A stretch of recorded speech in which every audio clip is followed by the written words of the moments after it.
All right, looks good. Ron, thanks so much. Well, Tri-State residents saw heavy rain overnight. Take a look at this. A brief thunderstorm brought some high winds through downtown Evansville. The short-lived storm caused this massive tree limb right there to snap right off. Happened on 3rd Street, just a few blocks away from Haney's Corner. Now, the snapped limb actually ended up blocking the street for about an hour while crews worked to remove it.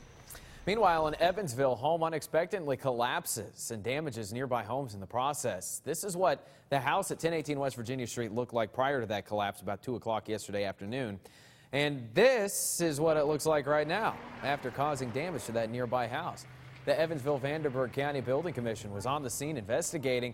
Officials say the house did have permits on the doors for renovations, but nobody was home at the time of the collapse. Now, the Vanderburgh County Assessor's Office says that the house is owned by Ross Topper of Mount Vernon.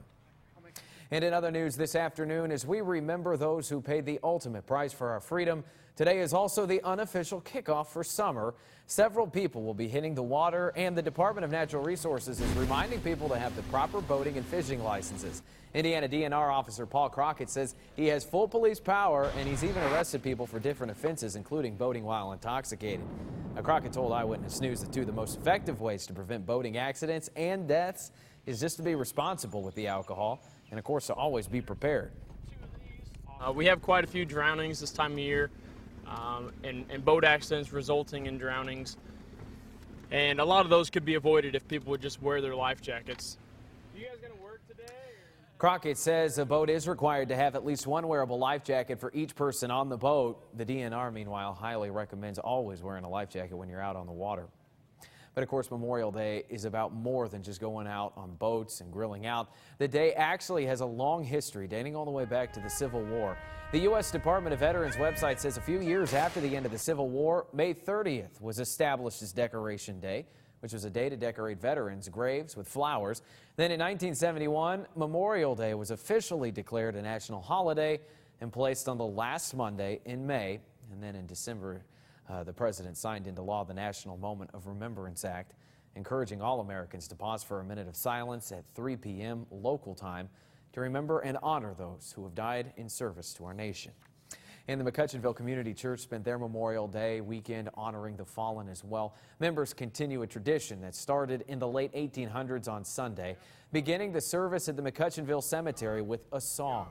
The event is used to remember those who've given their lives for our freedom. More than 50 names were read, recognizing each as a hero. Got a brother that's buried here that was in World War II, and so I like to remember all of them right.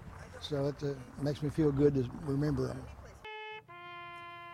Those gathered in the cemetery reflected on the honored while the trumpet filled the silence there. And a New York family is remembering the lives of two brothers, both World War II Army veterans. Now, the brothers passed away last week on the same day, just hours apart. Tori Wells spoke with their surviving brother. We were very close, and the three of us. From the start, Mike Masisa says the bond between brothers was strong. The twins, Mike and Andy, their younger brother, Joe. We all worked together to help each other out. During World War II, Andy left home. So did Joe, both serving in the Army. Andy in the Philippines, Joe in Africa and Europe.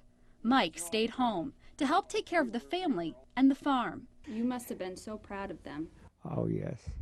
I wrote to them all the time. The brothers made it home safely. They started families together, built a lifetime together. On Saturday, Andy passed away. So did Joe. Mike was left behind. We lost Andy first, and then later on in the evening, Joe went. Today, a funeral was held for both brothers, together. Military honors given to both. I'm very glad we had joint services for them. I think they'd be really happy about that. Joe's son, Andy's son, told me stories about their childhood. He didn't do a lot of war stories unless we kind of poked and prodded.